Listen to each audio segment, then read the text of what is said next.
அண்மை செய்தி தேர்ந்தெடுக்கப்பட்ட அனைத்து கட்சி சட்டமன்ற உறுப்பினர்களுக்கும் புத்தாக்க பயிற்சி வழங்கப்படும் என்று சபாநாயகர் ஜேசிடி பிரபாகர் தெரிவித்திருக்கிறார். வரும் 16 மற்றும் 17 ஆகிய தேதிகளில் சென்னை கலைவாணர் அரங்கத்தில் வைத்து புத்தாக்க பயிற்சி வழங்கப்படும் என்று ஜேசிடி பிரபாகர் தெரிவித்திருக்கிறார். எம்எல்ஏக்களுக்கு புத்தாக்க பயிற்சி வழங்கப்படும் என்று சபாநாயகர் ஜேசிடி பிரபாகர் தெரிவித்திருக்கிறார்.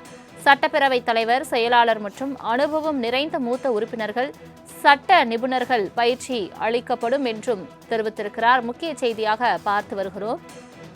தேர்ந்தெடுக்கப்பட்ட அனைத்து உறுப்பினர்களுக்கும் பயனளிக்கும் விதமாக பயிற்சி அளிக்கப்படும் என்று சபாநாயகர் ஜேசிடி பிரபாகர் தெரிவித்திருக்கிறார். முக்கிய செய்தியாக பார்த்து வருகிறோம்.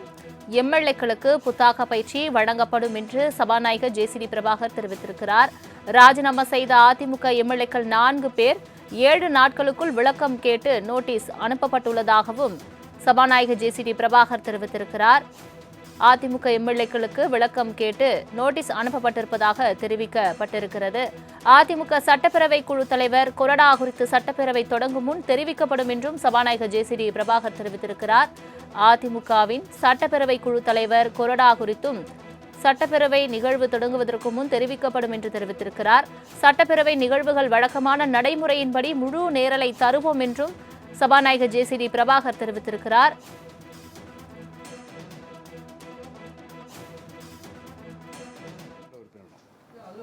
ஏற்கனவே அவங்க விருப்பப்பட்டால் அவங்களும் கலந்துக்கலாம். ஏன்னா இன்னும் தெரிந்து கொள்ள வேண்டிய விஷயங்கள் நிறைய இருக்கலாம். பழையவர்கள் புதியவர்கள் என்றல்ல, அனைத்து சட்டமன்ற உறுப்பினர்களுக்கும் அனைத்து கட்சியை சேர்ந்த சட்டமன்ற உறுப்பினர் இந்த அழைப்பு விடுக்கப்படுகிறது. அனைவரும் கலந்து கொள்வது பயனுள்ளதாக இருக்கும் என்று நான் கருதுகிறேன். இங்கே நம்முடைய சட்டமன்ற பேரவை அலுவலகத்தில் இருக்கக்கூடிய சீனியர் மெம்பர், செக்ரட்டரி, நான் முன்னுரை அளிக்கின்றேன். மாண்புமிகு முதலமைச்சர் அவர்கள் துவக்கி வைத்து பேச இருக்கிறார்கள். அதேபோன்று முன்னாள் செயலாளர்கள் இங்கே வந்து பேச இருக்கிறார்கள். பயிற்சி அளிக்கிற வல்லுநர்கள் என்று வரவழைக்க இருக்கிறோம். அந்த விவரங்கள் எல்லாம் சட்டமன்ற உறுப்பினருக்கு முன்கூட்டி அறிவிக்கப்படும். இப்போது அதை பற்றி எதுவும் யோசிக்கவில்லை. நீங்கள் வைத்த இந்த கோரிக்கை பற்றி நான் ஆய்வு செய்கிறேன்.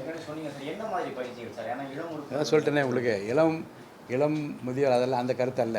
தேர்ந்தெடுக்கப்பட்ட அனைத்து உறுப்பினர்களுக்கும் பயனளிக்கக்கூடிய விதத்தில் என்ன பேசலாம், என்ன பேசக்கூடாது இல்லையா, எப்போது கேள்வி எழுப்ப வேண்டும், எப்படிப்பட்ட கேள்வி எழுப்ப வேண்டும் என்று அனைத்து, அதாவது சட்டமன்ற பேரவை விதிகளுக்கு உட்பட்டு ஒரு சபையில் எப்படி உறுப்பினர் நடந்து கொள்ள வேண்டும் என்பதை பற்றிய முழு விவரங்களையும் அறிவித்து அவர்களுக்கு பயிற்சி அளிக்க இருக்கிறோம். அது முறையாக தேர்ந்தெடுக்கப்பட வேண்டிய கமிட்டிகள் இருக்கிறது, நியமனம் செய்ய வேண்டிய கமிட்டிகள் இருக்கிறது. அனைத்தும் இந்த முதல் கூட்டத்தொடர் முடிந்த பிறகு நிச்சயமாக அறிவிக்கப்படும். பேரவையில் அறிவிக்கப்படும். பங்கேற்பது கட்டாயம் அப்படிங்கிற மாதிரி இருக்கா, இல்லை பங்கேற்க விருப்பம் தானே சார். அதாவது பயிற்சி முகாம் நடத்துகிறோம், 2 நாட்கள் பயிற்சி நடக்கிறது என்று சொல்கிறோம். அனைத்து உறுப்பினர்களுக்கும் அழைப்பு அனுப்புகிறோம். எல்லா சட்டமன்ற உறுப்பினரும் கலந்து கொள்ள வேண்டும் என்று விரும்புகிறோம். அது அவர்களுக்கும் பயனுள்ளதாக இருக்கும். அங்கே வந்திருக்கவங்களே கூட நீங்கள் கேட்டீங்க புதியவர்களுக்கு மட்டும்தானா என்று.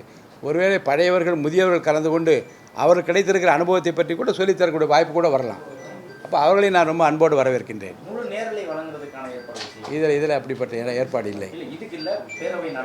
நிச்சயமாக அதை பற்றி பரிசீலித்துக் கொண்டிருக்கிறோம். உங்களுக்கு முறையாக அறிவிக்கப்படும்.